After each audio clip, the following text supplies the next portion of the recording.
આ MBS holistic clinic જે છે સર, એના વિશે થોડુંક જણાવો કે શું છે અને કેવી રીતે સેવા આપી રહ્યું છે.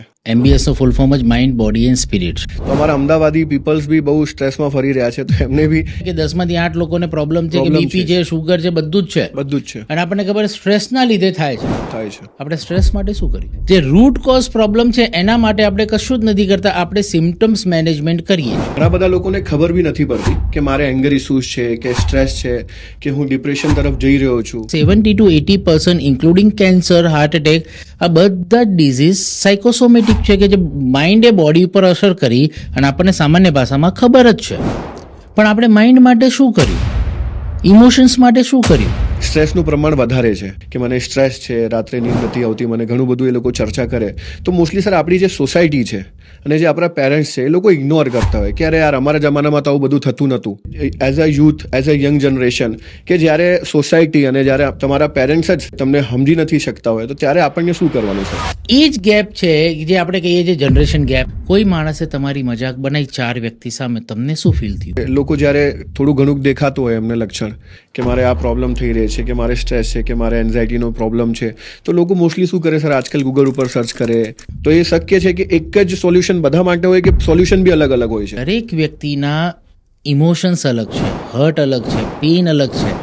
દરેક વ્યક્તિ, માની લો યાર પેરેન્ટ્સ નથી સમજતા, તો તમે શું કરશો? શિક્ષક તરીકે સર કેવી રીતે ધ્યાન આપવાનું કે કયા બાળકનું મનમાં શું ચાલી રહ્યું છે, કે કેવી રીતે એને ટ્રીટ કરવું? દરેક ટીચર્સને એક ટ્રેનિંગ આપવામાં આવે છે સાયકોલોજીકલ. દરેક સ્કૂલમાં એક ટીચર હશે જે છોકરાઓના ઇમોશન સાથે કનેક્ટ કરશે. એના બિહેવિયર ચાહે લાસ્ટ બેન્ચર હોય, ફર્સ્ટ બેન્ચર, એ બધાને ગમે. ટોકવું ના જોઈએ, એપ્રિશિએટ કરવું જોઈએ. ત્યારે school is a competitive thing, કે આપણા સ્કૂલનું રિઝલ્ટ લાવો, આ કરો, છોકરાઓને પ્રેશર આપો, ભણતા નથી તો એક્સ્ટ્રા ક્લાસીસ, આ કરો, પેલું કરો. You can see the pressure of that. તમે ભણ્યા, પણ જ્યારે તમારું ભણતર અને તમારી પ્રેક્ટિકલ સ્કિલ, જ્યારે તમે ફિલ્ડમાં આવો છો, કામ શું આવે છે? કંઈ જ નથી આવતું, ધ્યાન જ નથી આપતું કોઈ આ વિષય ઉપર. તો 300 વર્ષ પહેલા પણ આપણા ત્યાં ગુરુકુલ પરંપરા હતી.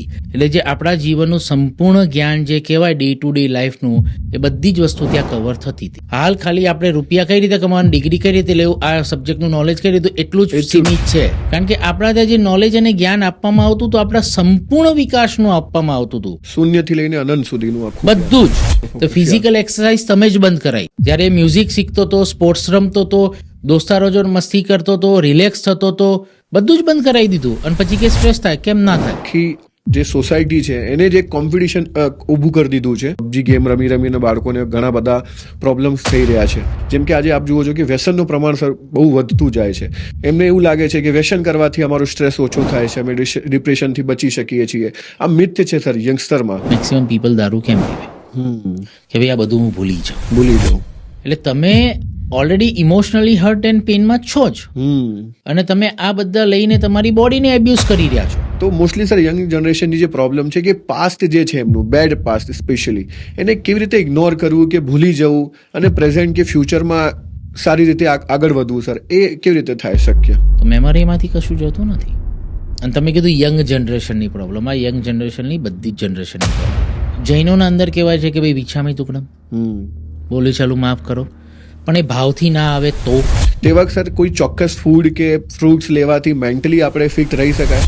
હવે આપણે એવું કહેવાય છે કે જેવું અન્ન તેવું મન. નેચરને તમે આપશો એ તમને મલ્ટિપલ કરીને આપે છે. આ નેચરનો નિયમ છે. મોસ્ટલી રિલેશનશિપમાં પ્રોબ્લેમ થઈ જાય છે, કે કપલ્સની વચ્ચે જે બી પ્રોબ્લેમ્સ ઇસ્યુઝ થાય છે એ મોસ્ટલી દેખાવા ઉપર થાય છે, કે બીજી ઘણી બધી સમસ્યાઓ ઉપર થાય છે.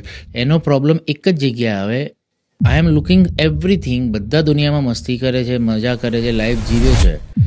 તમે એ વ્યક્તિની ઇન્ટરનલ લાઈફ જેને દેખી છે? તમે તમારી જિંદગી નથી જીવી રહ્યા, તમે બીજા લોકોની લાઈફ જીવી રહ્યા છો. તો તમને ખુશી ક્યારે નહીં મળે. ચેલેન્જ કરવું એ બી એક બીમારી છે કે નોર્મલ વાત છે? એ નેચર છે. પણ મને એમ થાય કે મારાથી બળવાથી એને મોટિવેશન મળતું હોય તો સારું છે, બળો. Look at yourself, not other people. સરનું ટૂંકમાં જ કેવું છે.